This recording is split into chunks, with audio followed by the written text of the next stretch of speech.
Want to add more excitement behind the wheel? Choose Shell V-Power Premium Gasoline and experience a drive that comes alive. Shell V-Power removes an average of 60% of performance-robbing gunk on intake valves left by low-quality premium gasolines, and it starts with your very first tank. And now you can save big on Shell fuels. Just sign up free for the Fuel Rewards Network program and receive at least 3 cents per gallon instantly on every fill-up. For full offer and details, visit fuelrewards.com. Shell V-Power Premium. Hello, podcast fans. Adam Carolla here. I'm leading the fight against patent trolls who are threatening this medium. It's not about me. It's about the podcast you're listening to right now. If I go down, this show could be next. Visit fundanything.com/patent troll for more information on how you can keep podcasting alive. Thank you and mahalo.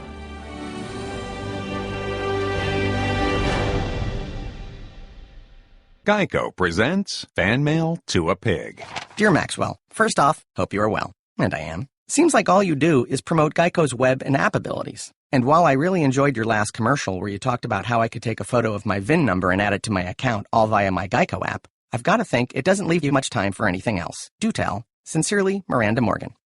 Well, Miranda, thank you for asking. And this Geico spokespig does have time to do other things. For instance, I do a lot of VIN scanning to add a car, just a tap away on the Geico app. Put your name on it.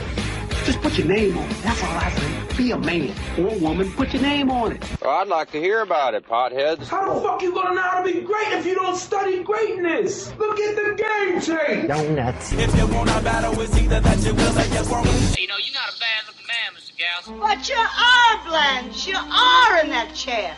There's something wrong with us. Something very, very wrong with us. Hey, man.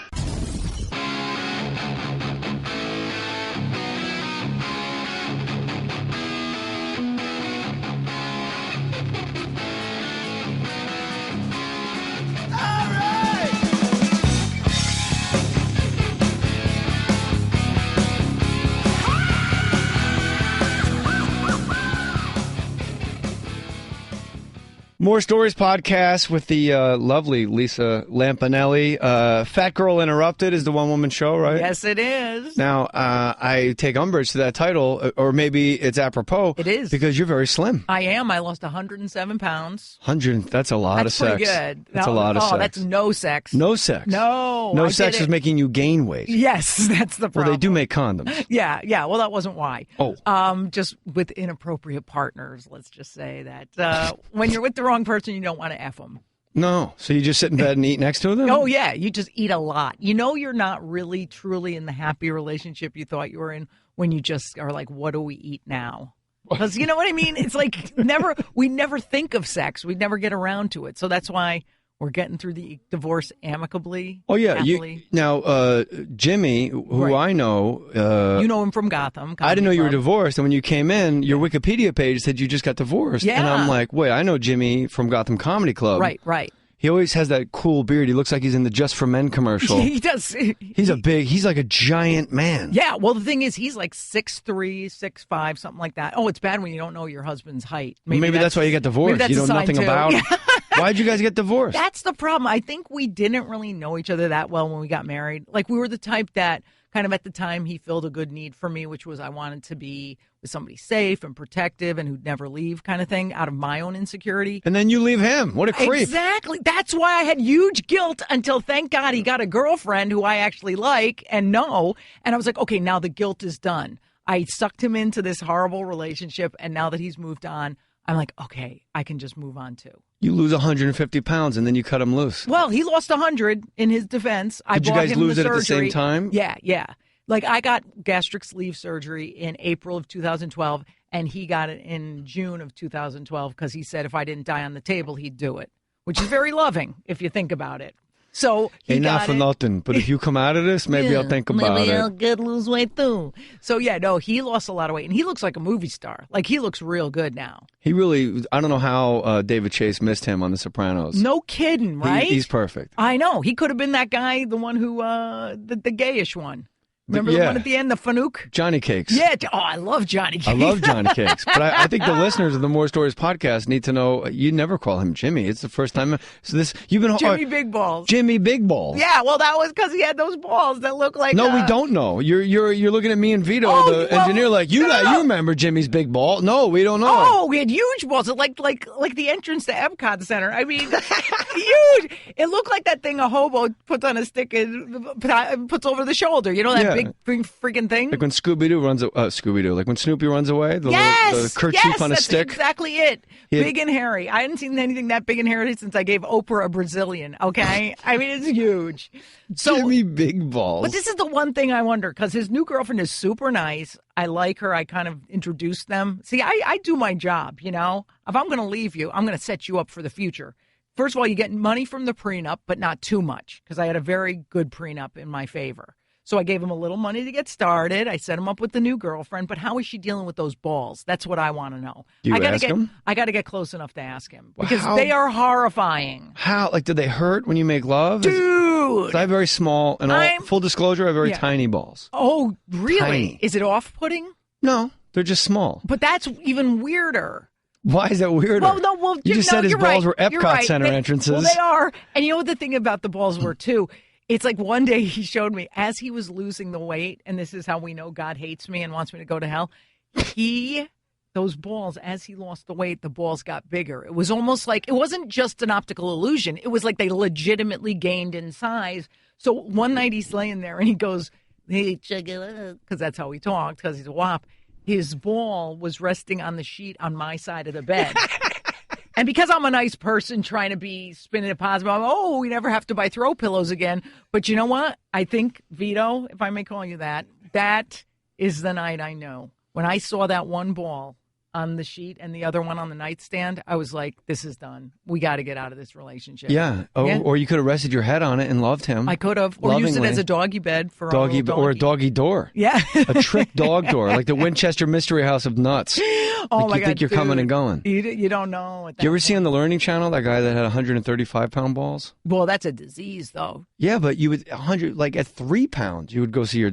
All right, how heavy were Jimmy Big Balls balls? I never weighed them, but honestly, if you're classy out there, and I doubt you are listening to Jay, they looked like 2 Cabernet goblets. Like Cabernet, it's like that big one. Poor Jimmy. And you know what? Now that we got divorced, we're still very amicable and friendly. But get this. A friend of mine went in. You know Joe Bartnick, the comedian? Yes. He went and he saw Jimmy. He goes, hey, Big Balls. And Jimmy goes, I'm divorced now. I think Jimmy Big Balls is dead. Jimmy Big Balls I'll just be dead. called James from How does he wear pants? You know, a lot of pleats. Lisa Lampaneli's website is insultcomic.com. Yes, it is. And here's the thing. I always love watching you do stand-up. And you've always been really nice. Like when I'm at Gotham, you'll always come by. Sure. I know your husband was there too, but you and I have always spoken and we've always gotten along great. You're good. Thank you. You're very nice. I'm always fascinated with comics that get away with it. And other comics say the exact same thing and they're on TMZ and they got to issue an apology. Right. Is it the fact that you don't give 5 fucks from the start? I think it starts from there where you just go, I'm having fun. I can say these words and not piss anybody off. And you can just go, I'm having a blast, so they're going to. You know how when you write a joke, you go, I don't have to test it because if I think it's funny, they're going to think it's funny. Like you just sell it. Yeah. But I think a lot of it is that I really don't have a prejudice or racist bone in my body. Like I love the gays, as you know. I love the fags. So I can call them anything I want. Kathy Griffin even said to me once, she came to my show and she's like, oh my God, you call them cornholers and ass pirates and Hershey Highway Patrolmen, rectal rangers, turd burglars, sperm burpers. She's like, how do you get away with it? I go, I don't know. They just know I love them. It's like when you have a friend who you can joke around with. Yeah. And the audience is your friend. Yeah. And I just have love for them in my heart. So if somebody gets offended, I kind of think to myself, wow, that person and they just don't get me and go see somebody else. That's fine. And I'm glad a comic like you has the free reign to do what you're doing because you're hilarious because it works. You know what I mean? Like if you sucked, I'd be like, this is just shock value. It stinks. It's no good. But you're like, you're hilarious. And when you do it, I'm thrilled because I get so sick of comics issuing apologies that now there's a whole movement, stop apologizing. And I say on my radio show, the next time I have to apologize for a joke, I'm no longer in the radio business. Like I agree with I just you. won't. I agree. But I know what I can say and can't say because that's a corporate umbrella over there at Fox Sports. But here on the podcast, I even have to watch what I say sometimes because people take things out of context. But I've seen you just go, hey, look at the spick with the chink in the front row. And the whole place is like, oh, my God, it is a spick and a chink in the front you're row. Just speaking the truth. And also those words Speaking the truth. those it's words, just the truth. Yeah, what? I'm just saying when it's observational comedy like Seinfeld. Yeah. No, but it's like I feel like it's so those words are just so stupid and it just points out we're all spicks by the end of a show. Do you understand? At the end of one of my shows, if you see me for an hour and a half like I do, then you're like, oh, we're all equal to everybody else. Like the message isn't a said out loud message of like, see how I've united us all in a one big potpourri of stink. No, you just go, wow, I feel like we're all on the same page now instead of one people being superior to another. So that's the subtle message of it. Yeah, well, we know we're superior, so we're able to make fun of others. That show, The Amazing Race, is about white people. Yeah, I can't say it, so I let you say it, obviously. Have you ever been, there had to have been a show, though, where somebody came up to you afterwards and said, where do you get off? Oh, certainly. Really? I mean, occasionally, and very occasionally. I mean, I'm doing this almost 23, 24 years, and a handful of people have gotten pissed off. But I had a big incident about a year and a half ago. It was horrifying. This thing where I had tweeted out a picture. I met Lena Dunham, and she told me that I was one of her heroes, that she came to see me when she was 16. And her mom had said to me, oh, my daughter wants to be like you. And I go, what, a cunt? And Lena loved it, and she said she thought the story was great. But then I take a picture with Lena a year and a half ago, tweet it out, and I write, me and my nigga, Lena Dunham. Me being an a-hole, thinking everybody's going to know I'm a comic, everybody's going to know I'm kidding, and I did leave the R off the end. I got so much crap. Right. I mean, Wendy Williams was mad at me, talking about me, this one, that. Wendy Williams, by the way, is the black woman on daytime TV who talks like an Italian housewife. Yes. She's hey, how you doing? I'm Wendy Big Bulls. She has a different wig every day of the week, and she's got a nose like LaToya Jackson, but yet she can judge you for saying me and my nigga Lena Dunham. To be honest, I didn't even take offense at it. I was just sad. And I went on Stern and I talked about it. I was just like, I'm sad that they don't get it. I'm sad that, like, I'm being misunderstood because that's one of my hot buttons as a human. Like, I hate when I'm just misunderstood as bad intentioned. So, of course, I didn't apologize for it. I took a lot of crap. And I was just like, it'll ride itself out. And it always ends eventually. If you apologize, you give it like an extra 2 weeks. Oh, yeah. Especially on social media. It's amazing, like on Twitter. If you don't, like sometimes I'll get into it with somebody. I've learned my lesson. Yeah. But like you'll get into it with somebody and then like people fill your timeline with who is this person? Like what's going on? And you go, oh my God, I perpetuated this whole thing. So you tweeted me and my nigga Lena Dunham. And then I ignored it. I didn't say anything. And I looked up one night, the night it happened. 2 days later, I was still really upset about it. And I looked up, I just Googled comics who have apologized. And I looked at the list who had, and I looked at the list who had never apologized for a joke, and I go, I want to be with that list, who never apologized for a joke. But if legitimately I'd hurt someone's feelings on a small level, like say I'm in doing the audience work, and there's some gay guy in the front who just didn't want to be outed or something. If I'd hurt him, I would be like, totally apologize to him. Because I'm on the apology list. Why? Adam Ray does a Tony Danza impression. We were going, Angela, and I just done the NASCAR awards, and Alyssa Milano. The listeners know this, but I'll tell you. Yeah. You guys got to fucking relax. Me and a friend are talking. I don't know why I said that like Colin. Me and a friend are talking, all right? How often are you in a werewolf studio with Lisa Lampaneli? Vito and Lisa looking at each other, making eyes, reading Anne Sexton poetry during the breaks, all right?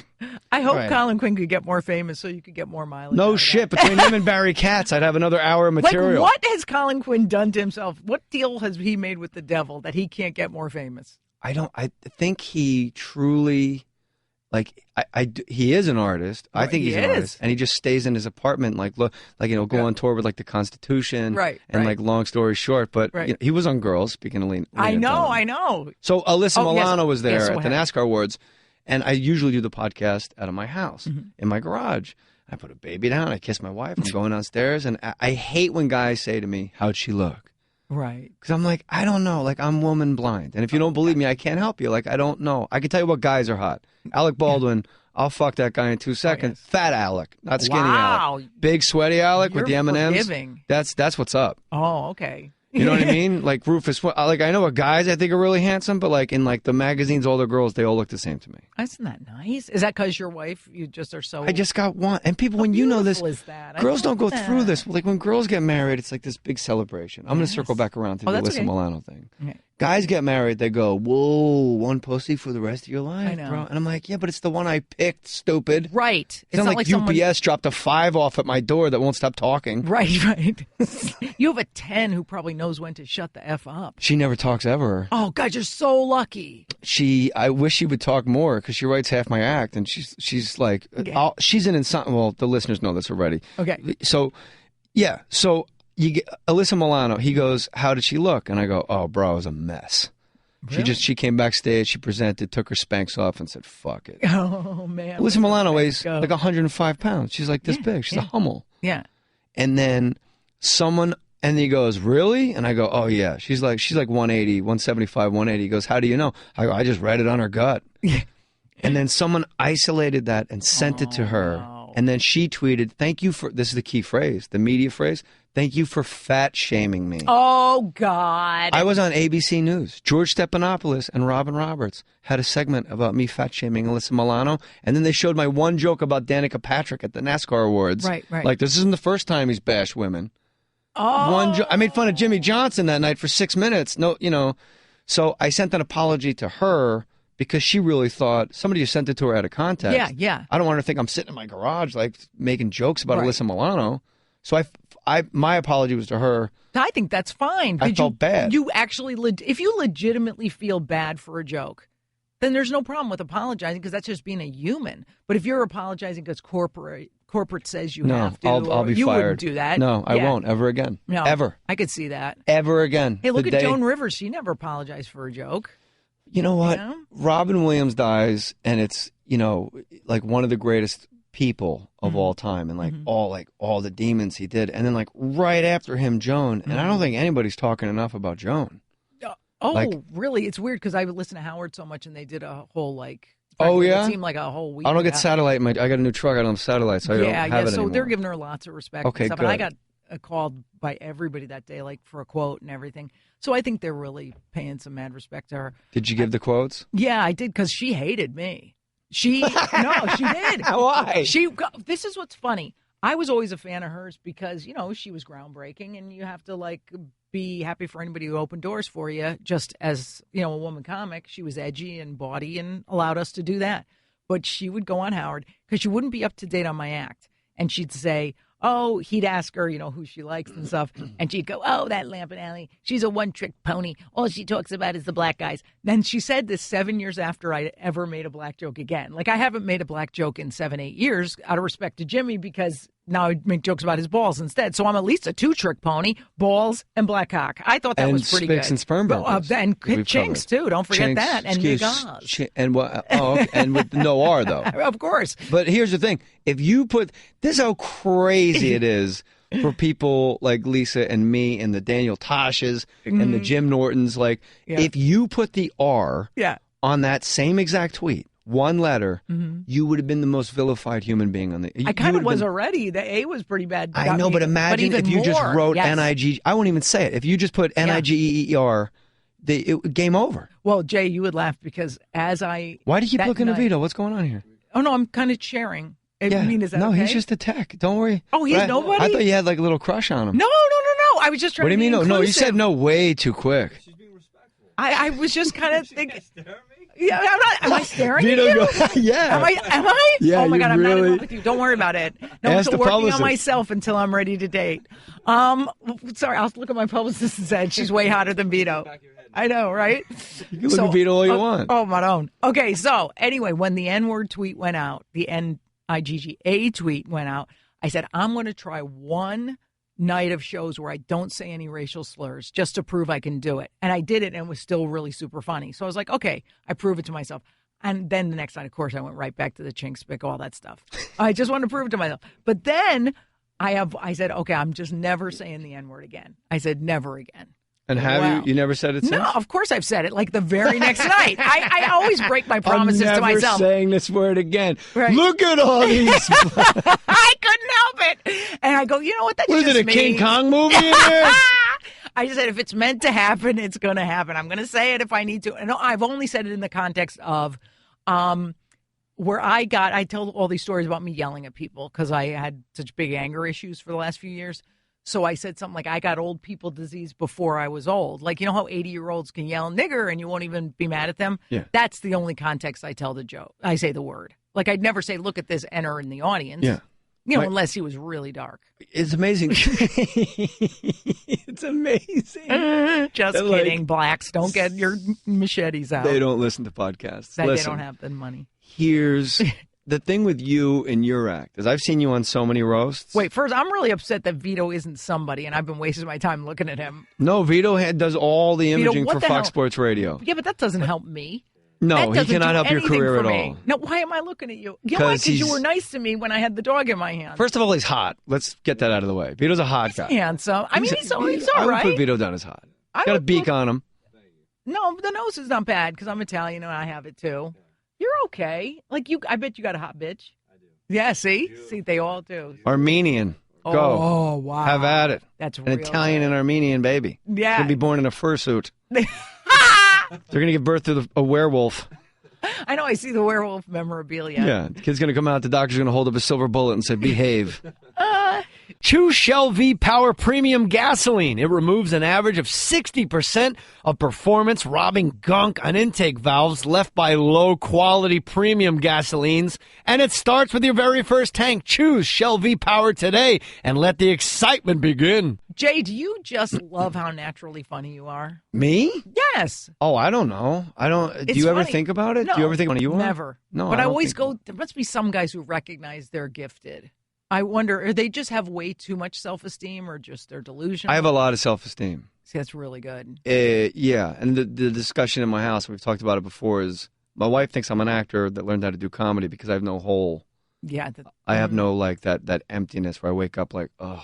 Right. I just wake up like, let's go get it. I'm always happy. And that's probably why you're successful and not just stuck at one place. But can comics, are there, like, I don't know any other comics that just wake up happy all the time. I do. Really? Yeah, Who? since the divorce and since my father's death. You? Yeah, because what happened was I had my father was the closest person to me ever, and he died in May, but I had him with me for 6 months at home, and I just got like so much from him and so much from, taking care of him that I was like, that's what fills the hole, being of service to somebody else. And now I wake up and every day I'm like, how lucky am I that I got out of this marriage that wasn't bad, but wasn't great. And on good terms. Mediocre stuff. And it's like, I don't know, I just feel happy all the time. But I think you have to go through something to get there, but unless you were born like you. When you were born. Oh, there was the hole and a half. Yeah. See, I never had it. You're so lucky. Were your parents just awesome? Yeah. You know what? My whole thing growing up was it just seemed like I was the only one around. Like on the street, I was always 2 years younger than everybody else. I was always alone. Because like once kids go to junior high and you're still like in fourth grade, later, like no matter how much stickball you play, hoops in the driveway, like, hey man, we're in HB Whitehorn Middle School. We don't have time for this guy. He's a fourth grader. Yeah, and then the same thing happens again in high school. Then you start doing comedy and you're 16 and everybody's in their 30s. And you're doing well. Yeah. And then you get Saturday Night Live at like 23 and you come home to your roommate to complain and your roommate would literally give his big ball just to be able to complain with the same thing. So no, I never had it. Wow. And I think that makes other comics not like me. Of course. I'm certain of it. Because we're jealous of things we really want to have. Like tomorrow, if somebody said to me, are you jealous of who has a TV show? Like Chelsea Handler. I'd be like, no, not on the professional level. But anyone with like that self-esteem that you just crave. I only think about the cash. Like I would love that cash. But why? Because you can buy things? No. But I think you go to Hawaii for a month and it doesn't make a dent. It's like buying a sandwich. But don't you kind of feel like the money takes care of itself if you're you're earning what you need? Yeah. But one of the best things my manager, Barry Katz, said to me when I was like 20 years old, he goes, the money will come. Never worry about the money. And I never really worried about the money, and it came. Yep, that's how I feel. You want it to come more. Yeah, that's true. You want that Chelsea Handler crazy fucking 5 best. You go to the airport, you see somebody's book that you know. Oh, I know. It's like Jim Gaffigan, Chelsea Handler, and you're like, I wrote 2 books. Why isn't? Yeah, my book was in the bargain bin like before it came out. I didn't know you wrote a book. Yeah, thank you. What's the name of your book? Chocolate, please. It was, see, everybody should just buy it. Your 3 listeners will buy it. You can find it in paperback still out there. Here's what you do, Lisa. It's Lampaneli, right? Yes, it is.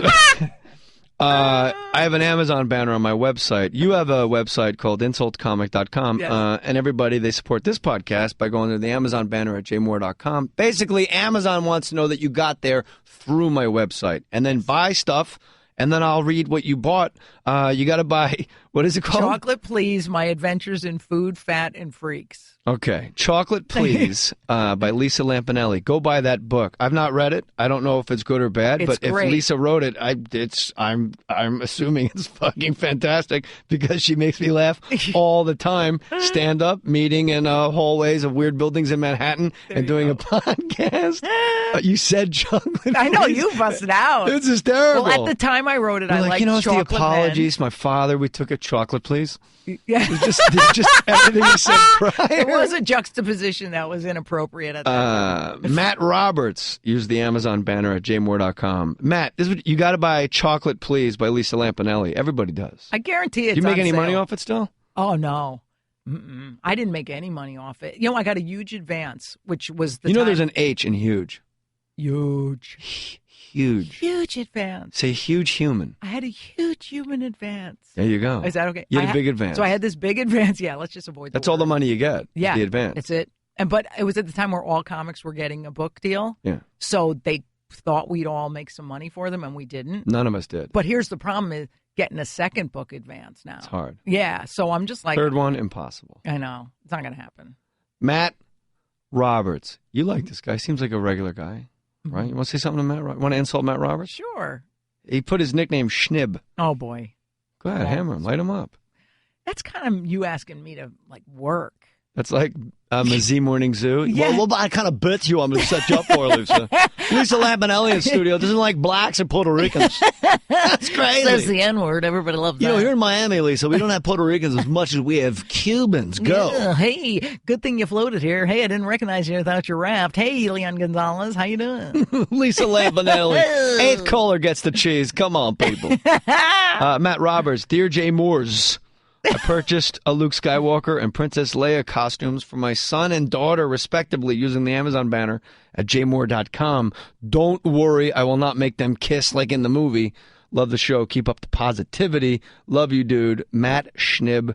You know what I love about Roberts. Schnib? He says he purchased the costumes for them respectively, meaning, you know, Luke's definitely, the boy's going as Luke. Don't worry about it. I'm not dressing that little fag up as Princess Leia. Like, he has to put that in. Like, don't worry. He doesn't want his kid to be gay. No. You're a fag I would love to basher, have a gay Matt. kid. I would love it. I talk about it all the time. If I had a gay kid, Mm-hmm. and I used to say it on stage, and I say it on stage once in a while. Do you ever get to the point where, like, you have enough material?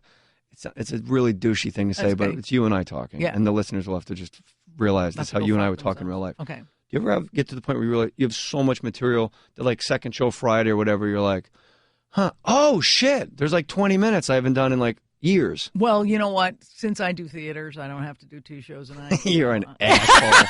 It's the I one hope you thing gain I all have. your weight back. I will. I hope next time I see you, you're a Guaranteed fat in blob 3 of years, shit. I'm going to be a fat fuck again. I hope you just, and I hope you have 135-pound balls. How are those clubs back? Remember those old days? How You is that? son Do of you a like- bitch.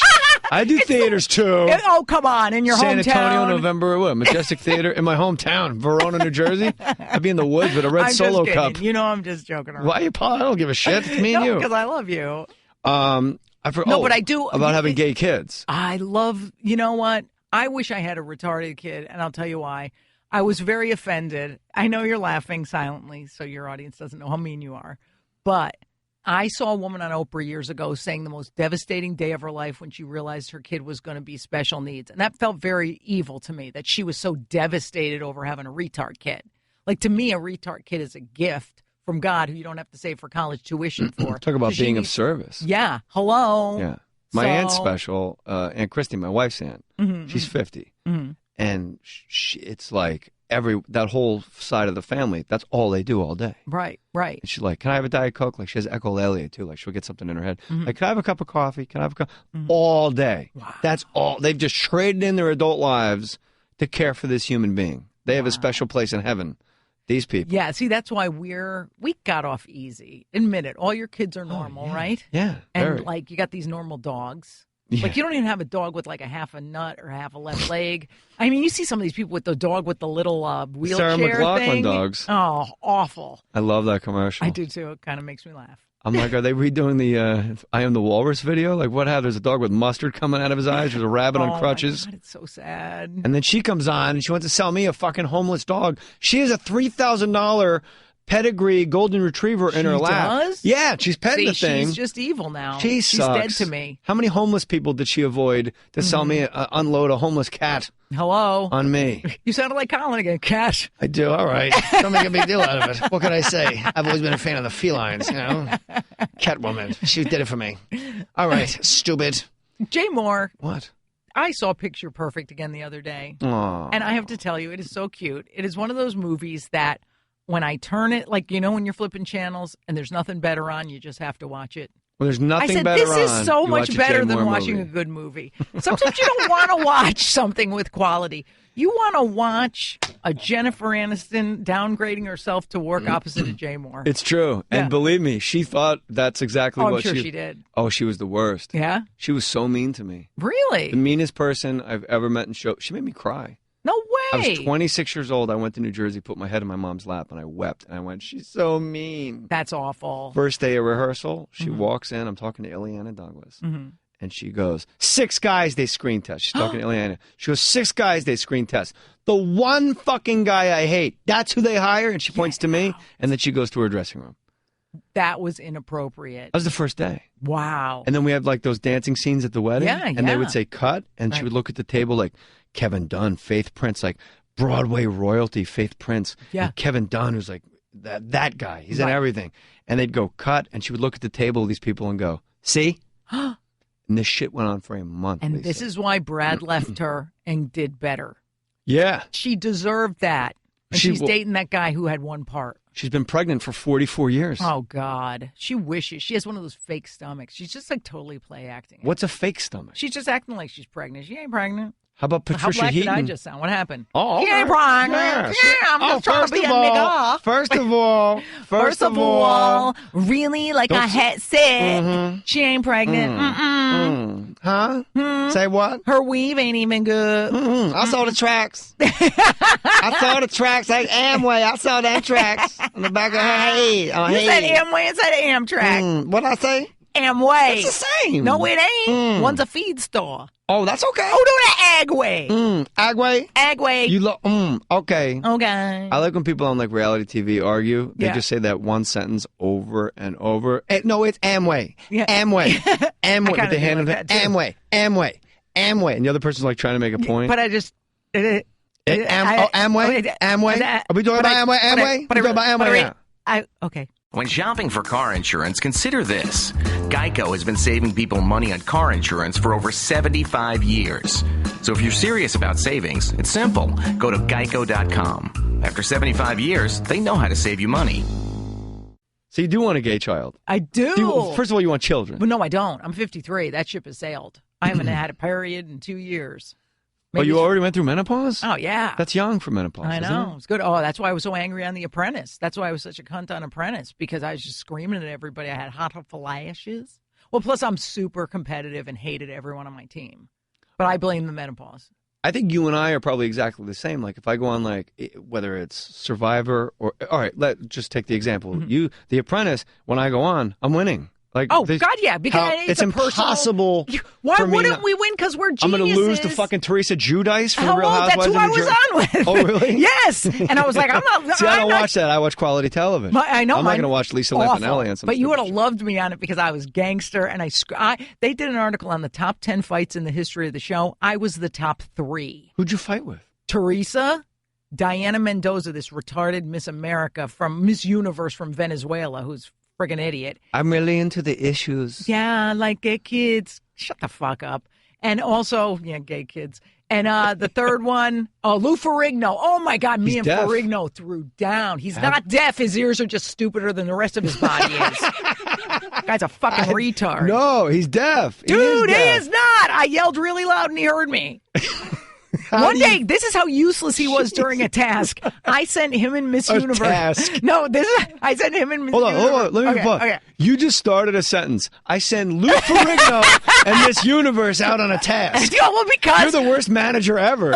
No, guess what the task was? To get them out of the room, I told them they each needed to go buy bathing suits because I knew that they were both so physically obsessed with themselves it would take them hours to buy bathing suits, and I needed to get rid of them because they were so stupid. Right. So then me and Dee Snider could get to work. I was with all the top level celebrities. Dee Snider, Long Island, baby. You know who was great though? Penn Jillette. That was a guy who I liked working with. That's a smart guy. My favorite atheist. Yeah. Penn Jillette. Yeah. Who won that season? Arsenio Hall won. Yeah, I was in the top 4. I won $130,000 for my fag charity. What's my the fag charity? Gay men's health crisis. Oh, good. Yeah, I cured 2 fags of AIDS. No, I did. I'm telling you. It's $65,000 I saw him per on the last show. $65,000 per gay guy. Pretty good. For your charity. Your division skills are very. Oh good. no, it's bad. Yeah, was that? I didn't even know. I went to correct you. Was it correct? Yes. Gay men's health crisis is your charity. Yeah. I'm into it. Yeah. And so I always wanted a gay kid because I would just be happy that me and my wife were his parents. Yeah. But I would have ground rules. Mm-hmm. If you're going to be gay, you're going to be so fucking gay. Right. Commit. Like, I want you roller skating, covered in glitter to school, listening to Donna Summer. Mm-hmm. Like, I don't want this, like, Tim Gunn wearing a suit, make it work bullshit. Like, I want full out crazy gay. Right. I want other gays to look at you for guidance. Right. Yeah. As a role model. Yeah. I don't like gays who halfway it either. You should be able to see I don't like anybody coming. that halfways it. That's I hate when true. comics read fucking notes on stage. You wrote it. You have 2 new bits. You got to go look in your phone. What the fucking Indonesian baby that smokes and the guy with 135-pound balls. That's all I got to remember. That's all we and got. the whole rest of the hour I already know. And I close with fucking Walken and Clint Eastwood and I fucking get out of there. And I got to write down on a goddamn yellow legal pad, Indonesian baby that smokes. I know. They're 135-pound balls. Richard Lewis used to always go up with the notes and Paula Pound. Get the F out of here. It ain't that tough. The job isn't that hard. He was on the podcast and he said it was tough. He said he had so much material. Well, maybe it's him being sort of anal about it. Like Yeah, he doesn't like he's himself like enough. mentally ill. Yeah, we're not. In a good way. No, it's a bad way. 'Cause No? they're pains in the cunt to be around. Like, I really like people who are normal and happy. I haven't hung out with comics in 10 years. I hate comedians. And when they go, who do you want to open for you? And No, I always have wherever? my own opener. I got a homo I take Oh. with me wherever I go. I got Get out of the your- opener get business.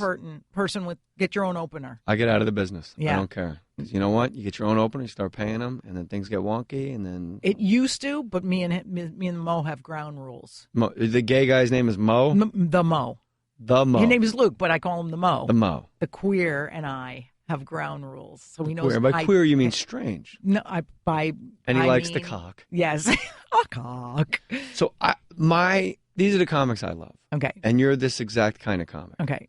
Let's say we're at the Beacon Theater doing a show for Howard Stern. Okay. And we're sharing a dressing room. We're sitting on a couch. We're talking exactly like this. Somebody comes in the room and goes, they're bringing you on right now. And you just stand up and you go on stage and do your act. That's it. It's the easiest thing in the world. Yeah. You've been doing comedy. If you've been doing comedy 12 years or more, you shouldn't have to do shit. You are a child's toy. Yes. Plug it in and press that weird fucking red button and everything's going to fucking light up. Well, it's funny that you even mentioned this because I was talking about that 2 days ago. I said, I'm so happy my career's gotten to the point where I literally will finish a show Saturday at 10 and not think about comedy until 10 minutes of 8 on a Friday. I don't even worry about it because I go, this is good. It takes care of itself. I tape every show to make sure that I, start any bits I start on stage, I'll have on tape and punch up.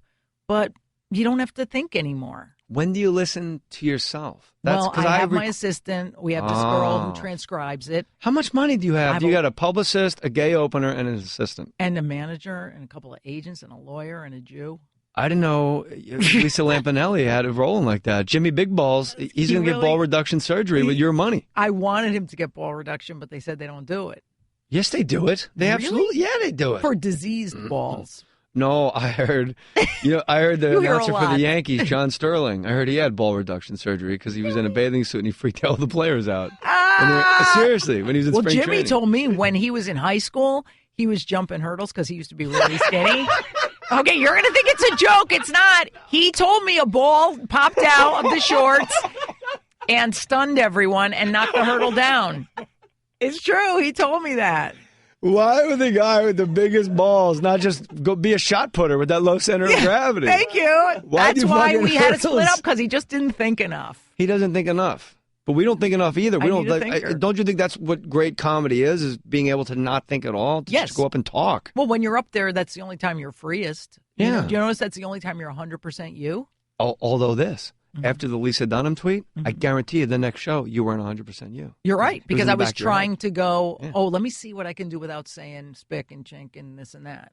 You know? And yes, it's possible, but do I have as much fun? No. I want to have fun. If I'm doing this, let me have fun or let me just get out. Yeah. Do you do meet and greets? No, only if it's mandated by the theater. Like if they say, we have 12 people who won through the radio station, then we just do a quick picture. Yeah. But I'm done with that selling and merchandise. I used to do it. Me too, and it's so painful. This weekend I stopped doing it. Yeah. Oh, good for you. Because how much stress did it cause you? You stand out there to sell T-shirts. Mm-hmm. That's what you want to do. Right. And you're selling a handshake. You're not selling a T-shirt. Exactly. And I do like saying hi to these people because if they don't come, I don't get paid. Right. If I go to the Taft Theater in Cincinnati and there's 400 people, I never get asked back. Like in Spokane, you fucking dicks. Thanks for showing up. I hate Spokane. Well, I'll never have to see it again. again. Sure, I sell out there, but not Jay. No, they don't. You know why? I don't make fun of enough people. You don't. You don't call them the N-word. No, I got too much to say. You do. You have thoughts. I'm an egomaniac. I want to talk about me. This is what happened to me since I was fucking 8 years old. Why don't you guys understand how fucking interesting I am? Who is ordering fucking drinks? In the middle of when I blew Eddie Collins when I was 9. Oh, my God. What is happening in this place? Did you blow a guy when you were 9? Yeah, it felt good. He did it to me, wow. too. There is so much I don't know about you. And that story's way out. Wow. Yeah, he asked me if I knew what a blowjob was, and I told him, yeah. But I thought a blowjob, public school in New Jersey, I thought a blowjob was when you blow on a vagina. Right, right. And he was 9, so I kind of had to do what he said. He goes, oh, no, that's not a blowjob. And then he showed me, and it was fucking amazing. But did you feel weird because it was a dude? No, because it felt so good. And I actually tell the story on stage because I don't give a shit. I go, imagine how much you like a blowjob now. Now imagine that same sensation before you know your times tables. Wow. Like there is nothing in your head other than, oh, my God. And then he told me to do him. And I actually said to him, I'm not gay. And he said, I'll tell. And so I just started blowing him because you don't want to get ratted out. Right, right. That's the whole thing. Yeah, yeah. And we had a count. Like you do it to 30, you count to 30 each. And I remember I would do it to him. Only one person counted. The other one was busy. Yeah, right. And I would let him count to 40 because that mean he had to do it to me to 40. Right. He's the chief of police in New Jersey. Wait, though. You are how old at the time? 8. And he's 9? Yeah. Do you know if that happened in this day and age, they'd be bringing that 9-year-old up on charges of molestation? We'd be on Dr. So Phil. Damn politically correct. I may have been born at night. You can't even blow a kid on the playground without having to go on Dr. Phil. You can't suck a dick on a playground. You can't fondle balls. I mean, what are the woods for? Yeah. When you're a kid. Hello. We thought you got pregnant by peeing in each other's butts. We would touch dicks up against each other's like buttholes, and we would say, "Don't pee. I don't want to get pregnant." Why didn't I do any of this stuff? I was what do you very mean? sheltered. We did nothing. Where did you grow up? Connecticut. Well, that explains you live next door to Martha Stewart. You're probably not, and you don't have a dick to touch dicks with another kid. That's true. That's true. You never, and it only boys do it. Boys are always like, you watch little boys wrestle, they're grabbing each other's nuts. Right, right. You never see like 2 girls bumping donuts in the rec room at 9, like, don't. Daddy, get out! Like, you never see them like rubbing, they say that for the teddy bear when nobody's watching. That's true. Yes, I must admit that was the truth. You did that? Oh, yes. Was it like? I still have that teddy bear. I'm not kidding. I bet. I know. What's his name? He's been laundered. His name is Mo also. Yes, also. They're all Mo's. He's been laundered. What? So you actually got down on like stuffed animals as a kid? That was your freak. Like a couple, not as a little kid, but like as a 14-year-old. That doesn't count. Okay. Well, I was a late bloomer.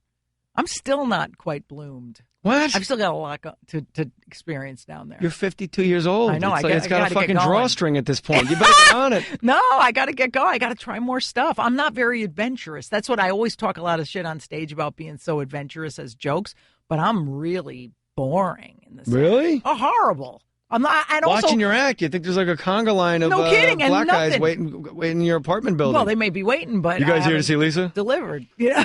It was like the Underground Railroad through my apartment. Are you kidding me? Harriet Tubman taught them. Yes, yes. Rub the trees for the moss on the north side. That'll lead you right to Lisa Lampaneli's vagina. It's true. But no, I'm very, I haven't tried a lot of stuff. And I figure I might what's on the bucket? What do you need to do? I have to be engaged emotionally. No, I mean, what's on the list that you haven't done that you're like, I can't believe I haven't tried this? Like, I never had two guys at once. I think that would be super I've had fun. 2 guys at once. I was 11, the other guy. but Yeah. no. I never did the anal. I hate blowing guys. I'm terrible at it. Because also I have that fake... With that filthy mouth? Well, I have this 4th-tier celebrity bullshit mindset of, like, I'm doing you a favor. So I think, like... I think with Jimmy, I was always like, well, I pay all the bills and I'm doing you a favor. I shouldn't have to F you too. Right. Does that make sense? Like, it's just another thing on my list. And like, God damn it, I have to write out the checks for everything. I shouldn't have to do you also. Why don't you tell him what to write and you blow... But he can't write. He doesn't have opposable you met digits. Him. I'm very lucky because I'm bad in bed. And my wife... Are you sure? Oh, yeah. I'm like... Really? If I go like a minute, my wife will be like, are you doing coke again? Like, what's... Right. I've never done coke in my life, but she would think I was on something. Right. Like, it is fast and quick, and it's terrible. And but does she get mad? No, because she is very goal-oriented. She can, like, get 2 out super fast. Really? Or she'll just wait for the big one after my 16 seconds. Like, she has the libido of, like, a 15-year-old gay boy, and I have the libido of, like, somebody's bubby, some, like, 80... Like, I am the worst. You give her Hanukkah money instead. I do. I give her a little Hanukkah money, and I space it out over however many days. I'm not versed. How many days is Hanukkah? Oh, I'm not a Jew. I'm Italian. I know, but I you're think not. it's I thought 9. Maybe, it's not. I know it's not 9. I think it's 9. It's 9 8 days of Christmas. 8 days of 8 shitty crazy gifts. nights. That's right. It's 8. Vito, what's the Adam Sandler movie? 8 Crazy Nights. I knew he would know a fucking Adam Sandler movie. Oh, I love why? I like it. He has a few that are good. I like Wedding Singer. My wife said, pick a job that you love. You never work a day in your life. And she said, I chose blow. So that's good. It I'm worked lucky, for her. but you don't like it. What? Oh, blowing? Yeah, that's I thought you meant blow job. like Coke. No, job. Oh, I hate it. But my gay friend Wendell taught me that all gays are, all Wendells are gay or black or both. I know a gay black Wendell. Of course you do. He taught me the twisty thing. Yeah. Where you twist it while you do it, and I just don't even want to do it. Why, you're acting like I'm asking you to pick up a snake covered in dog shit. But I just don't like it. I don't like anything. Like, I just... Well, you're making somebody else, like, crazy happy. But why should I make them happy? I'm the celebrity-ish. What kind of fucking asshole are you? I am kind of an asshole. Why should I make anybody happy? I make strangers happy by calling them spick. Well, that's the thing. I go, look at all I do for the world. I'm going to have to come home and somebody's going to take care of me. Rub my effing feet or something, you big dopey wop. You've done so many... No, not at all. No. I think you're really playing it close to the vest. This is what's great about the podcast. People really cover up. Right.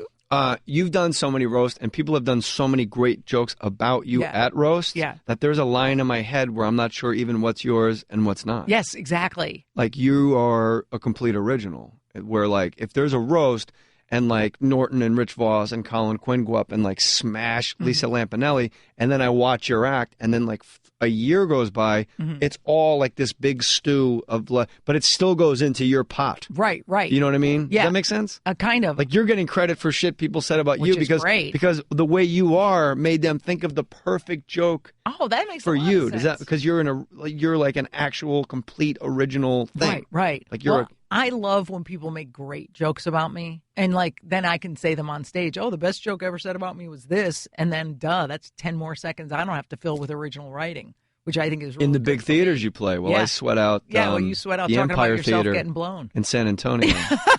Way to plug your show. Maybe you want to come see me at stand. You know I would what? Love to. I'll do clubs. I'll do stand up live November 15th in Phoenix. Doesn't he have a cute way of crinkling his forehead when he's uncomfortable with his status? I don't care. I'll do stand up live in November in Phoenix. The fact is, you're clearly on your way. No, what I was really going to say before I had to go to the joke by being so emotionally vacant. Great. But I said you're clearly doing very well because you're a happy guy. Yeah. You have a happy marriage opposed to the rest of us. You have kids you like. I love your dog. I want to kidnap your dog. So you have a life that is fantastic. Plus you have this great career. You've got the whole thing. So you don't have to achieve anything else. Don't you feel proud of that? I feel I don't know. Proud is the right word, but I'm always happy. Content. And I'm always so grateful that there's something so much bigger than me out there. Like, it's not, I don't believe in like, well, everything happens for a reason. It's all accidents. I just know everything happens. Yep. And for some reason, I don't know whether it was drive or Carlin always said, it's just fucking genetics, man. Genetics. You're born with that fucking thing to keep working. Yep. So, no, I'm not proud. Like, look what I did. But I feel proud of yourself happy. and going, and just to wake up content and just go, I'm not chasing something that I can't get. Like, comics don't seem to want to stop chasing some high and chasing something to fill That's it. also the best part about comedy. There's always another rung on the ladder. Mm-hmm. It's not like an athlete where you hit like 37 and your hamstrings go out. Mm-hmm. Like, you're fucking 64 years old 73. and you're still playing Indian casinos. Who isn't? Right? They pay you in wampum. You know, you're out there doing your Beads and thing. trinkets. Yeah, you're doing the state fairs. You're next to the Bacon Brothers on I the side wish I was stage. doing state fairs. Let me tell you, they pay Be next to the great. hogs and mingle. But don't you crack up when somebody Nothing? makes fun of you for playing a casino and you just know how much money it is and you want to go, yeah, but guess what? And tell them how much you made, but you can't because it's a dick move. But in your Wait, heart, who makes fun of you for doing casino? Indian casino? No. It's kind of it's a way to goof on. Oh, people. yeah, like, You know all right, what I mean? when you go up to that Indian casino. Yeah. And you're like, if you had any idea. You that really I think I'm don't flying to have Syracuse on the fucking dole? Yeah. What are you out of your mind? Syracuse in January? What are you fucking crazy? That's the worst when your agent has you. Mine always has me on this year and a half rotation everywhere. So, yes, you'll play Orlando in January one year, but then it's going to be in August in the next year. And you got to go to Orlando in 110-degree heat. That's my life, Jay Mohr. Yeah, but you never leave the Radisson, so what do you care? No, it's not the Radisson. Believe me, Weston I've seen at the stay. most. What? Sheraton at the most. All right, let's do a little hotel talk. Okay. Oh, I love nice hotels. Fort Lauderdale, W, my favorite hotel. Crab Fort legs at the Lauderdale. restaurant right across the beach. Where When do you I stay in Fort Lauderdale? I'm trying to think. I don't know. I don't know why. I think they put me up at like the Hard Rock or something. Yeah, I won't stay there. Yeah. Well, That's where Anna classy. Nicole Smith died. Well, I love I don't want to be that. haunted by a trim spot commercial in my middle of my sleep. And by the way, the one hotel in that part of Florida, not on the fucking water. It's in the middle of the goddamn you know woods. where I like to do what I like to do? There's a St. Shower? Regis. You got to go to the St. Regis. Well, in New York, it's the greatest hotel No, in the there's world. some in the Florida area too. I don't think I'm ever going back to Florida. Well, it's disgusting, and It there's is bugs, and there's. But if you're people from who New live Jersey in and Connecticut, that's our Hawaii. Right, but I hate it. It's all people who are too old or too lazy to work. And day drunk, hammered people. Hate it. You want day drunk? Go to Anchorage, Alaska, man. There's Eskimos. I was once having breakfast after morning radio, 8 a.m., drunk from the night before. It's like Vegas, but disgusting and hairy and full of fur. I like how you said that like Vegas is not disgusting, hairy, and full it's of fur. so gross. I just left there this weekend, and I was You were in Anchorage last weekend? No, Vegas. Oh. And I was like, I hate these people. Where did you play in Vegas? Venetian. That's a big room. Yeah, it's fun. I play South Point, which is a much smaller room. But you know what? They take care of me, and they put crab legs in the green room, and that makes me happy. See what happens when you're a Jay Mohr? Middle of the road. You know what Martin Short said about me once? On the fucking Jiminy Glick show on television, he goes, as Jiminy Glick, he goes, I love how you always bounce around in this showbiz middle class. That's really great, though. But when he said it, something in me opened up, and that's when I really stopped swimming against the tide, and I realized there is so much for me to do in this quote-unquote showbiz middle class. Right. And my job now, until the day I die, is just to see if I can bump the ceiling a little higher, Well, Jay, but see, I always thought of you as way above us comics because you did real movies and you were really actually good. So I had a boyfriend who was a comic, and he loved you. And he goes, I wish Jay Mohr would just be an actor because he's so good as an actor. Jerry Maguire, you killed it. It was my first movie, too. That's first thing ridiculous. I mean, you were, and that's a great director. So you know he's demanding. He's not some sherm. So, like, did you ever just want to be an actor and want to be like leading man, and push for it? I thought after Jerry Maguire and Picture Perfect came out at the same time, right? I thought, done, got it, leading man. Yeah. And then, no, that was the voice of a bird in fucking Paulie. Right. And then I did a whole bunch of, like, independent movies. Yeah. And I was, like, railing against the system. Like, why aren't I... Oh, you were? Why am I losing parts to Giovanni Ribisi and Luke Wilson? Like, I don't get it. Right. And then I got offered the TV show Action by Joel Silver. Yeah. And I told him no, because I did Go. It was like 4 in a row. It was like Suicide Kings, Go, I don't know. A bunch of independents in a row that were good. And finally, I had this like 5th meeting with Joel Silver, the biggest producer before the Weinsteins. It was Joel Silver. Yeah. And then he goes, I'm offering you a lot of fucking money to be the star of the show. I don't get it. And I go, well, this is coming out. And then after that, it's seeing other people and this. And he goes, who are you, Parker fucking Posey? Yeah, right. He fucking hit me right in the heart. I've had a lot of people pop the balloon on the way up, but it's always been enlightening to me. Yes. See, that's the thing. You opened your ears and you opened your heart. Instead of going, fuck that guy. When I you go, heard why wouldn't I be the lead in Short the show? As a character is making a joke about you and you're still taking it to heart in a good way of moving forward. A lot of us hear that joke and just feel beaten down. You go, oh, this is an opportunity for me to learn something. The moment he said that, I realized my name will never be on a billboard above the title in a movie.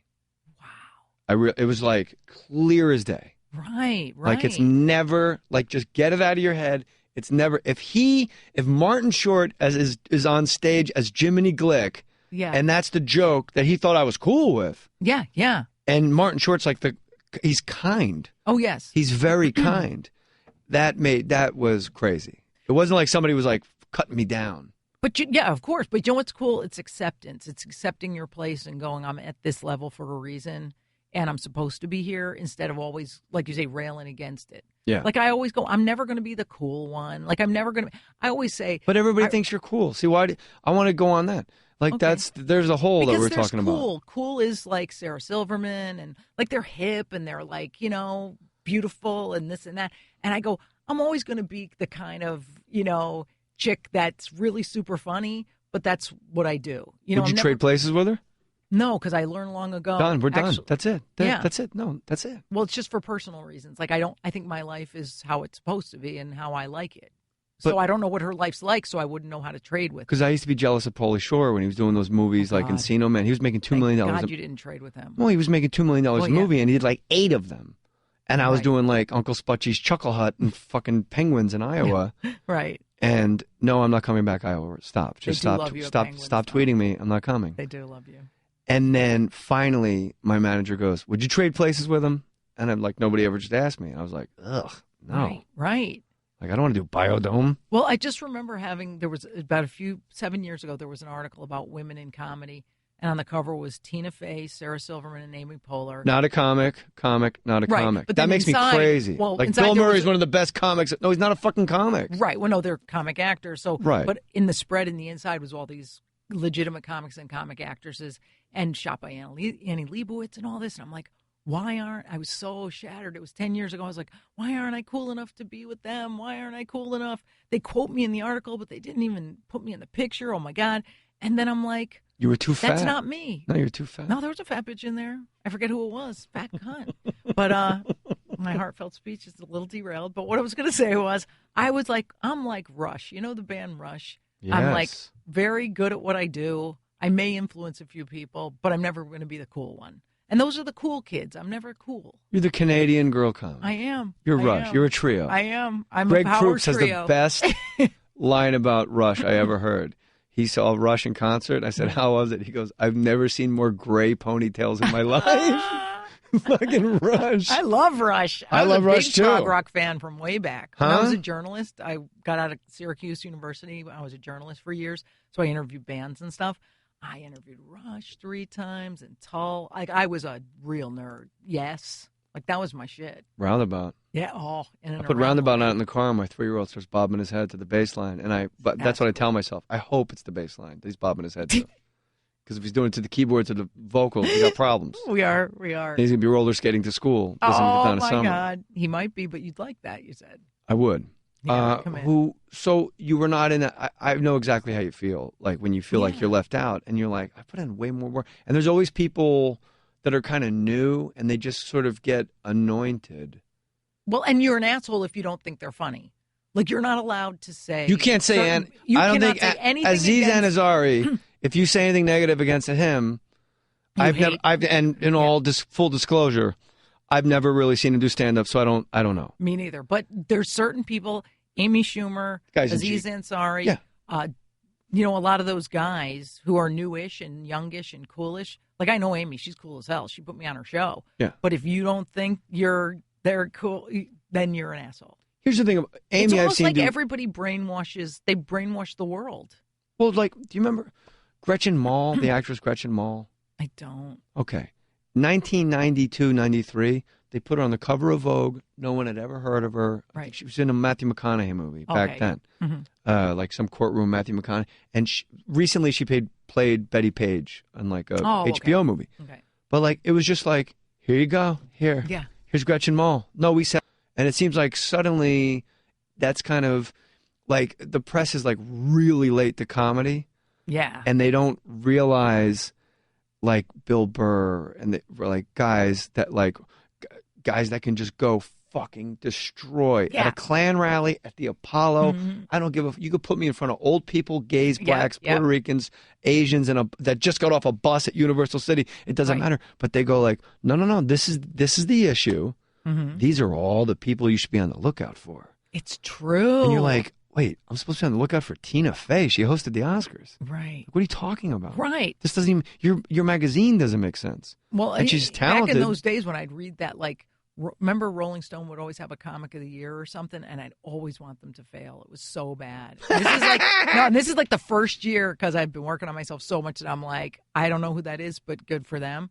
But it took me 53 years to really be like not jealous. How long you been doing comedy? Since I was 30, so 23 years. Okay, so I've been doing 28 years, all right? Over 50 years between us, and we both had the same thing. I don't know who that is. I don't. Seriously, how do you and I not know who Rolling Stone or the New York Times is telling us is that this is the best person? We've been following this person for 3 weeks around Brooklyn. It's crazy. Yeah. I'm like, maybe you should hit an Indian casino. Yeah. When you see Lisa really Lampaneli at the Marriott in fucking Mahwah, New Jersey. She plays Rascals way north. Oh, my God, Rascals the good was old the days. best. It was the my best. God, that best fire club trap, ever. 700 people in a basement, one stairwell. Yeah. You knew somebody's Like, what if there's a dying. fire? They go, what are you talking about? Who cares? Fire. Why Yeah. would there be a fire? You're like, I don't think anybody thinks there's going to be one. Who takes a joke the best? What minority across the board? Because I know who I think it is. What minority takes a joke always the best? I think, from me, it's always either gay men or any type of Hispanic. Because, first of all, Latinos, there's something about not having an axe to grind. Because the black-white tension is so weird in America that, maybe some black people feel weird to laugh or whatever. But Mexicans, Hispanics, Filipinos across the board just have, this sounds prejudiced because it's even a compliment of a stereotypical nature, but they seem to be the most lighthearted and go, you know what, it's just a joke, who cares? I thought she was funny, man. Yeah, she was good. I'll tell you mine after this. Here's the commercials. Geico presents Fan Mail to a Pig. Dear Maxwell, first off, I really enjoy your commercials about Geico's app. I watch them over and over and over. They make me both laugh and very hungry. Weird. Anyway, I just want to let you know how Geico's new claim status updates on the app really blow me away. Getting those updates makes me think of you. I'd like to thank you in person. Just send me your address. All the best, Big Bad W. Sure thing, Big Bad W. I got a pen. It's 802 Not Gonna Happen Lane. Claim status updates just a tap away on the Geico app. Jay Mohr, your leader, is here telling you to choose Shell V-Power Premium Gasoline. It removes an average of 60% of performance-robbing gunk on intake valves left by low-quality premium gasolines, and it starts with your very first tank. Choose Shell V-Power today. Let the excitement begin. I agree with you that the gays... Gay men.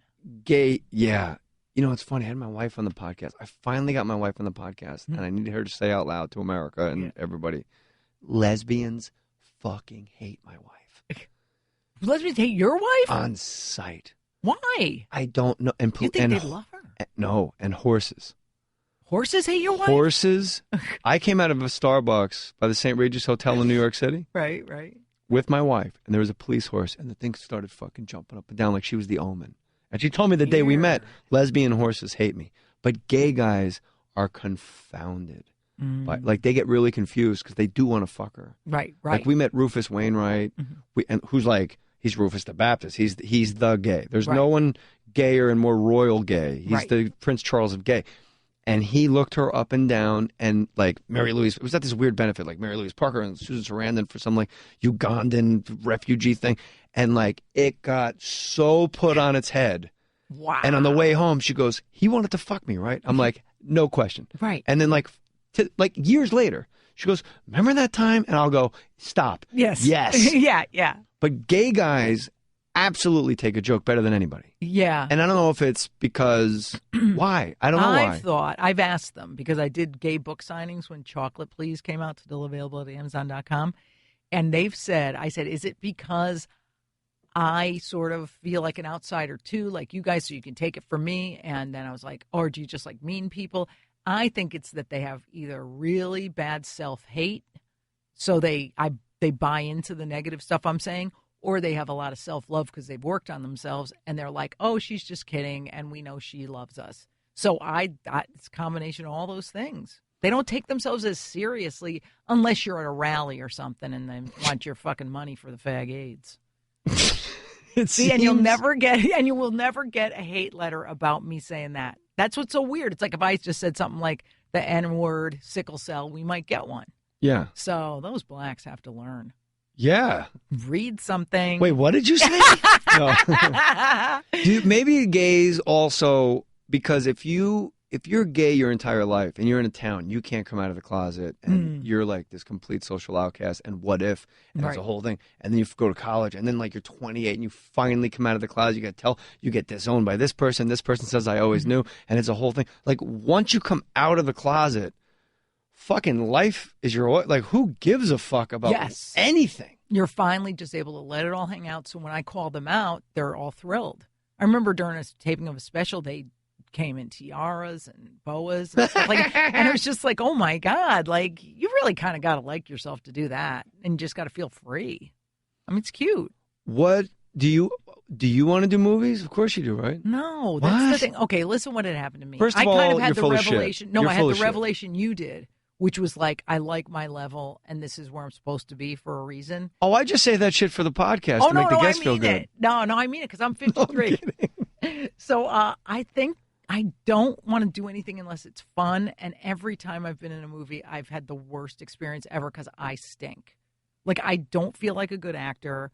I went to Yale School of Drama for a summer program like 2 years ago, and I still feel I stink, even though my teacher. You went to the Yale School of Drama 2 years ago, but just for a summer program. It was 6 weeks in the summer. Yeah, but that's something I would intensive. Like. That's like a bucket list thing for like me and my wife. You should do it. I would love to do. Well, Yale School of Drama is 3 years, but what they do is they take one semester of it and they put it into this summer program. It's a lot easier to get into. I just wanted to like have a quick thing about learning how to act. Because I was doing these movies, just little parts, and I would come home every day crying because I was like, I stink. I don't know how to Jennifer act. Aniston. Yeah, right? What movies were you in? David Chase did this movie with Gandolfini called, what was it called? Not Fade Away. It was like his first movie after The Sopranos. And he cast me for some reason. He just liked me, and he thought I reminded him of his aunt. And this Maybe he thought you were good for the part. He did. That never crossed your mind? He did, but I still came home feeling He casted me because I reminded him of his aunt. Well, I was playing his aunt. And he goes, I want people who remind me of my relative spirits. Right, but if you couldn't do it, he would have hired somebody else. I just, every day it would have hired Amy torture. Well, I then went, I did an episode of Whitney on NBC. I felt terrible. I couldn't memorize. I was just a retard. So I go, this acting thing, I'm trying to force something that isn't right for me. So I think what I want to do is just the Broadway show, that Fat Girl Interrupted I was telling you about. And I did learn stuff at Yale for that. So that's good. Really? But other than that, I don't know.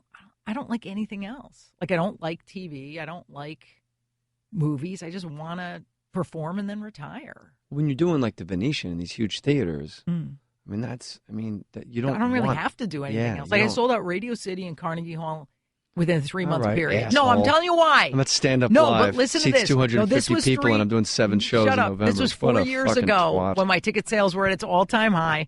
I sold out those 2 places, and I was so proud of myself. And I was on such a high, and the promoter comes backstage, and he goes, oh, congratulations, I'm all happy. And he goes, next, Madison Square Garden. And immediately I went, oh, God, this isn't even enough.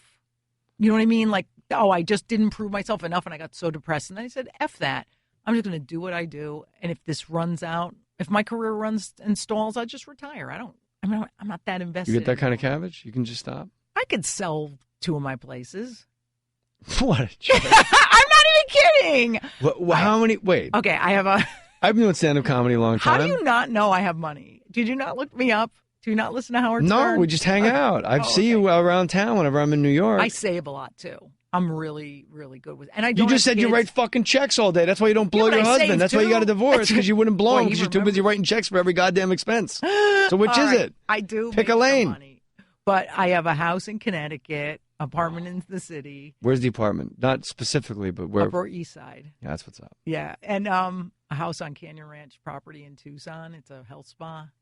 So I have scratch. But I don't have so much that it's like sick money. Like you probably have sicker money. Did you look me up on my celebrity worth? Lisa Lampanelli's net worth. What First is of it, all, that's not 4.12? Yeah, but that's not true. Just the properties alone, you're up around 8. It says 4.5. This celebrity net worth website is bullshit. Out of date. Because I know I'm not worth what it says I'm worth. I know they're always wrong, aren't they? No, with me they're way high. With you they're way low. Oh, okay. Well, that feels. I'm like, good. they don't know my mortgage. What'd you say, Vito? Oh, That's fat Lisa. Skinny Lisa's worth so much more. No wonder oh I'll my get a God, good you're a house. house. You can put your hands in your pockets when you're naked in this fucking photo. Wait a minute. Did you see the house? No, you're a big fat body.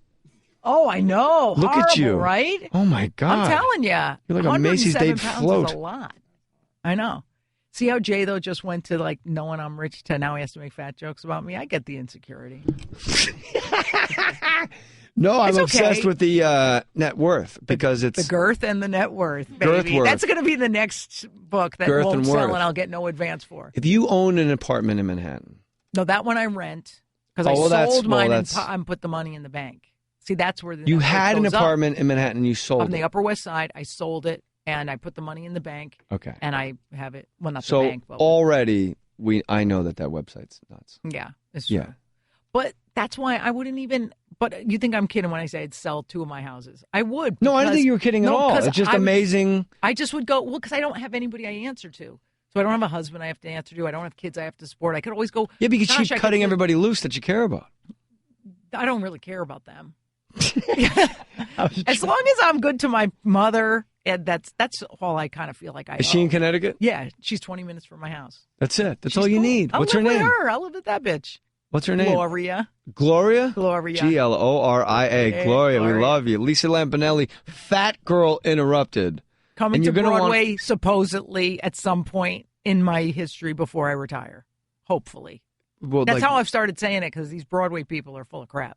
you got the investors and stuff, right? Well, what happened was we dumped our producers because, with Broadway, the producer makes the money and the artist makes shit. And I wrote and developed it, so why shouldn't I get the money? So instead, we got a producer instead. I'm sorry, a promoter instead. So Okay. my promoter, Live Nation, is doing it. Don King? Yeah. I fucked Don King. So you wish. I do wish. I actually sat next to him at a roast, and he was getting a little too close to me.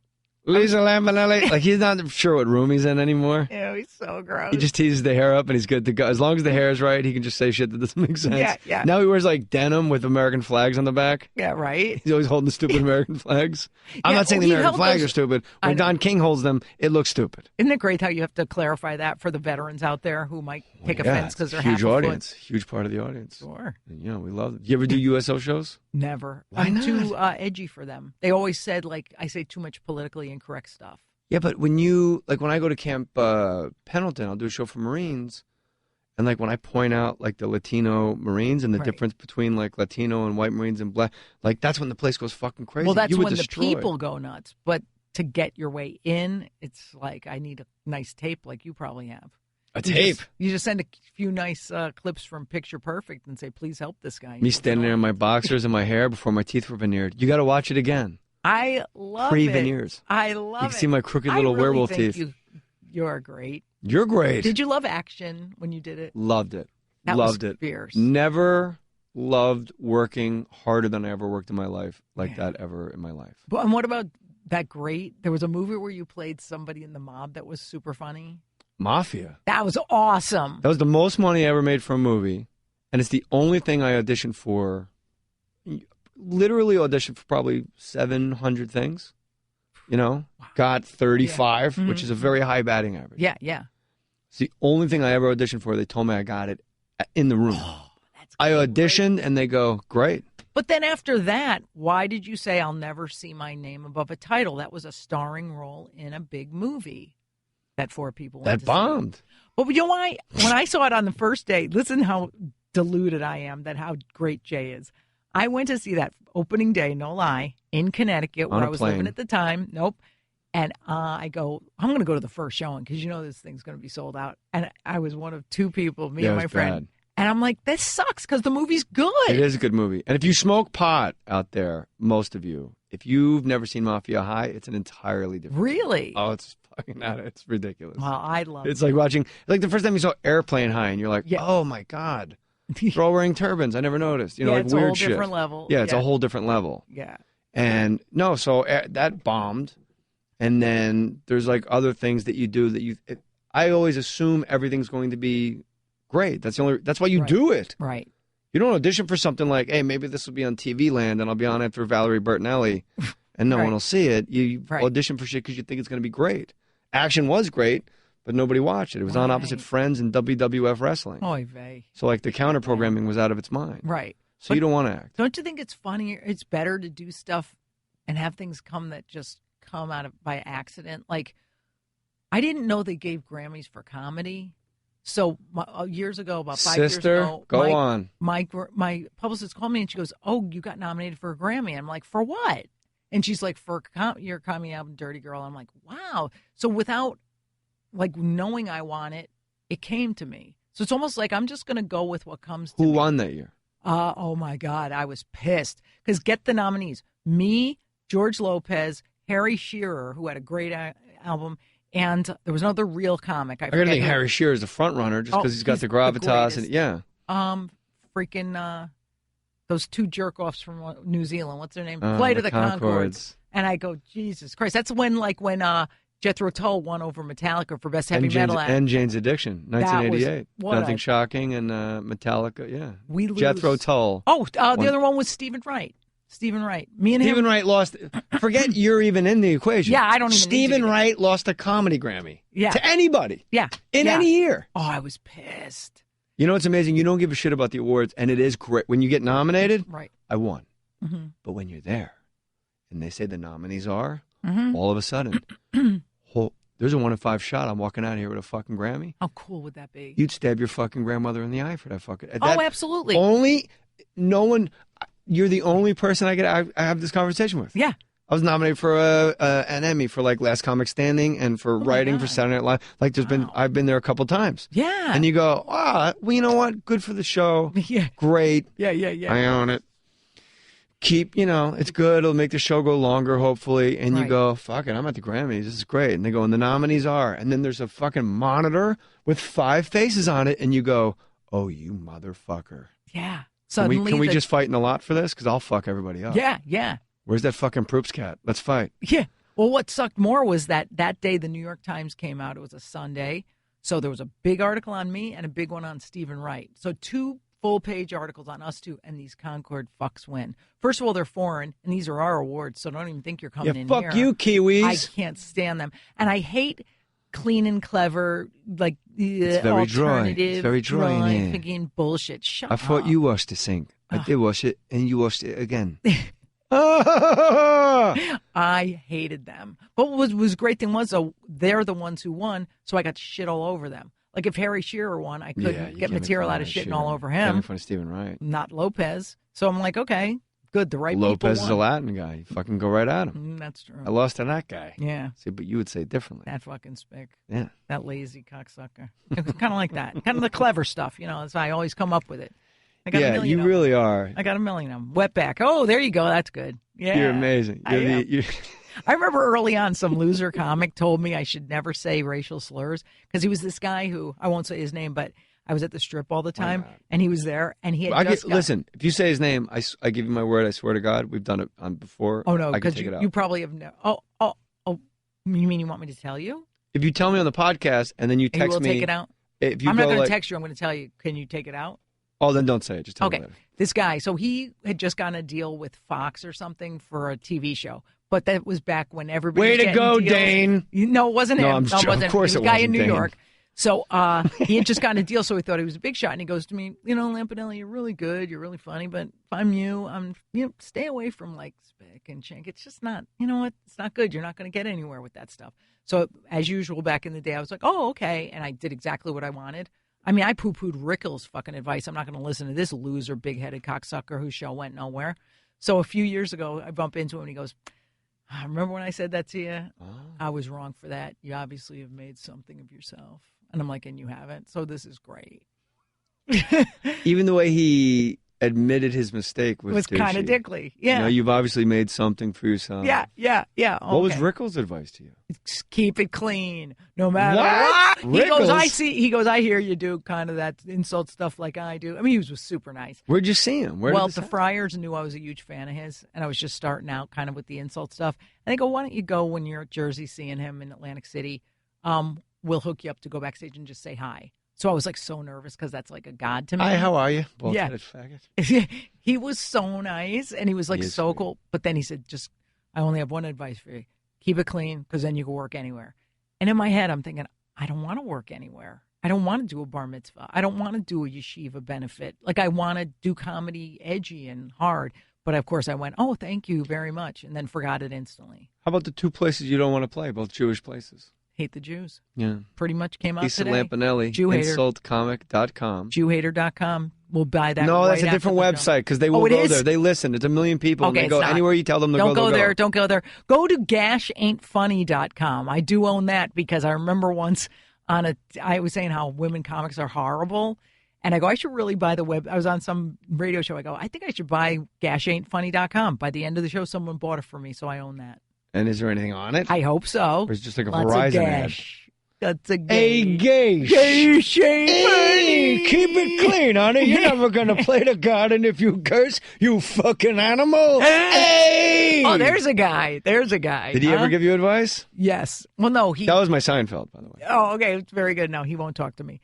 No, we had, with Dice, it was really funny because I bumped into him in an airport and he had his big old Navy lady glasses on. He looks like Mr. Magoo. Yeah. It's crazy. And he wasn't yet doing as great as he is now with the movies and stuff. And he said to me, we should really do some shows together. And at the time, I didn't want to because I just like having my underling opener and I don't want to have like a co-headliner You're the thing. queen. It's your just, show. Stupid, it's your show. I like to run the whole thing. Of course. So I remember a really funny text I got from him and I saved it just in case I need it someday.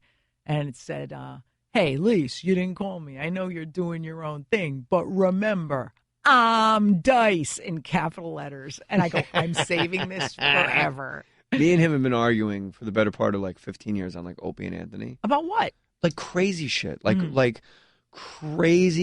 You could look it up on YouTube. Him and I yelling at each other. Right. And like almost like fist fighting.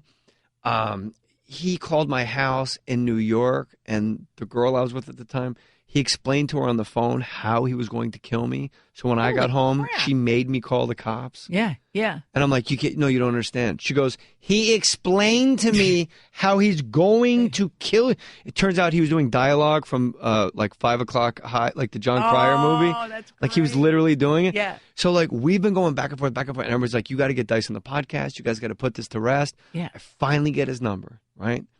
And then my phone rings, and it's Dice, and I'm putting my baby down for a nap. I can't answer it because it's going to be like an hour long. Like, look, bro, let's get this fucking. I don't like having any enemies. I got nothing to hide. I think you are the fucking king of comedy. Yeah. Period. Mm-hmm. And he leaves a message. I finally check the message like an hour later. He goes, "Hey, it's Dice. We got all these fucking people riled up, right?" Like it was like a big joke to him. I didn't know it though. Oh no! I thought I was at war with Andrew Dice Clay for the last 18 years. Maybe you were. Where are you from? He was just trying to get out of it by saying, "Yeah, we were just goofing on each other." I don't think so. It was really because Andrew. When you talk to him, he's like actually like a sincere, like sensitive. He'll look you in the eye and go, "I don't know how I feel." He'll really like talk to you. He goes, "We got these people all fucking riled up, right? So we'll do the podcast thing. We'll bang it out. These people are fucking all maniacs, right?" And I was like, I had no idea. Dude. I literally like it was like Jerry the King Lawler and fucking Andy Kaufman. Yeah. But I didn't know I was Andy Kaufman. Right. Are you kind of stupid? Sometimes. Kind of. Like because you strike me I do radio. As, are you college educated? Oh no. Really? Because you went right from high school to doing comedy. 16 years old. I drove to Buffalo for $50. I love it. 8 hours. Wow. I drove back, parked in my parents' driveway, showered, went to first period French class. See, this is what I think a true comic is. And that's what's missing. That's what will never happen. I agree. Again. And I've said to my openers who I've gotten rid of before, when I'm mad at them for being late or whatever, I said, you haven't been a comic till you slept in your car on the way to Florida because you can't afford the hotel room in South Carolina. Fuck you. They're so entitled. Dig a trench. It's like being an Army Ranger. Dig a hole and sleep in it. Yep. See, that's why we're good and they're shit. So the Broadway show that's not going to happen. Never. Fat Girl Interrupted. Never will happen. And InsultComic.com. I'll end up using it for my next special. It's going to happen. It's going to be great because you know what? You're going to get everybody that's going to want to come. And like what you do is refreshing. Like how many times can you see Sweeney Todd? And I say that loving Sondheim. Yeah. Like I'm a complete theater fag. I'll use your dialect. But me, again, going back to Greg Proops, we always argue, are we gay guys straight? Are we the gayest straight guys? Or are we the straightest gay guys? Because we know, like, Jim Jeffries and I talked for like an hour only about musical theater. Wow, that's impressive. There's a weird undercurrent of comics that are just like, oh, really? You saw oh my God, Osage County? You saw it on stage? It was really good. That is a great show. No, it was amazing. 3 hours long. You didn't even give a shit. Yeah. God, you are. And the movie was good, too. Yeah. The movie was good. I blew a guy. Oh, who did? I qualify. Me. I ain't opening for you, though. I don't want that goddamn $50 you roll whatever that gay guy is. Listen, that fag gets paid good. Hey, look, you get the food, the room. That's called passive income, Mo, okay? Okay. That's passive income. It's like being a butler for Batman. You get to live, you do your laundry. So don't break my chops about the fee. And I'm paying him too much. Yeah, you are. Yeah. See, that's stupid. I'm too nice. Insult comic. How much? Well, you got a prenup in your favor, you said. Yeah. No. Well, you know, I had to give Jimmy some money, but not too much. Did you sell an apartment on the Upper East Side? Hell no. You just said you did? No, Upper West Side, and now I'm on the Upper East Side. All right, but you sold a Manhattan apartment. Right. Then you can pay an opener. Exactly. That's true. Lisa Lampaneli, InsultComic.com. I love this woman, and I tell people all the time, they know. Like, if I go, like, I put my name on it, like, that's like the that's nice. thing. And there's people that have been in here and been in the Fake Mustache Studios at the house where I'm like, oh, okay, great. So if you want to see that, Lisa Lampaneli is the fucking best. Go see her. Thank you. I never thought you even knew who I was. We've seen each other 20 times. Until then. Oh. Yeah, I was just like, he probably just thinks. What about at that Glory Hole at the Dolly Madison restaurant? It was fun. How did you not know that was me? Memories from Why were you behind the wall? I was terrible at it. I'm sorry. Less teeth, more tongue. And I'm like, let me show you. InsultComic.com. And all your dates are there. Yes. All your big theater dates. Huge. And all your Indian. There's an H in huge. Huge. Lisa Lampanelli. Put your name on it. I love you, honey. Love you, Val.